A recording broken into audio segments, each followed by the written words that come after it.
IPL mini వేలం మరో వారం రోజుల్లో జరగబోతుంటే మొత్తంగా 350 ప్లేయర్స్ వచ్చేసి ఈసారి వేలంలో పాల్గొనబోతుంటే ఈసారి వేలంలోకి వస్తున్న టాప్ 5 వికెట్ కీపర్స్ ఎవరో ఈ వీడియోలో చూసే ప్రయత్నం చేద్దాం. అంతకంటే ముందు ఐపీఎల్కు సంబంధించిన ఇంట్రెస్టింగ్ అప్డేట్స్ని మిస్ కాకుండా చూడాలనుకుంటే మన ఛానల్ని సబ్స్క్రైబ్ చేసుకొని పక్కనున్న బెల్ బటన్ క్లిక్ చేయండి friends. First player Quinton de Kock.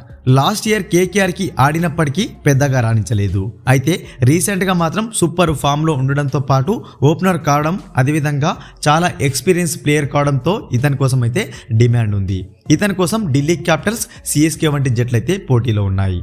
Second player Josh Inglis.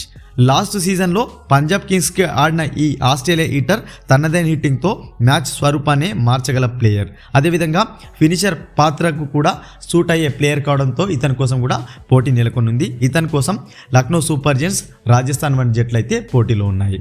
Third player Jonny Bairstow.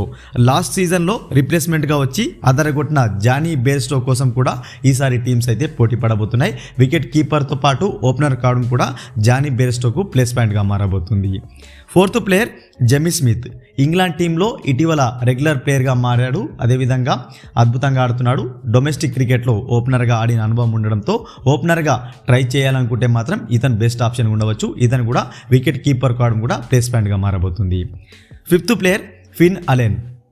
న్యూజిలాండ్కు చెందిన ఈ పవర్ హిట్టర్ కూడా క్షణాల్లో మ్యాచ్ స్వరూపాన్ని మార్చగల ప్లేయర్ కావడం, ఇతని కూడా మంచి ఎబిలిటీ ఉండడంతో పవర్ హిట్టర్గా ఏదైనా టీం పిక్ చేసుకునే అవకాశాలు కూడా ఎక్కువగానే కనిపిస్తున్నాయి. ఫిన్ అలెన్ కూడా ఈసారి డిమాండ్ ఉన్న వికెట్ కీపర్గా ఉండవచ్చు. ఈ ప్లేయర్స్ ఏ టీమ్స్కి వెళ్తారని మీరు అనుకుంటున్నారో కామెంట్ బాక్స్లో కామెంట్ చేయండి. మరొక ఇంట్రెస్టింగ్ ఐపీఎల్ అప్డేట్తో మీ ముందు ఉంటాను ఫ్రెండ్స్.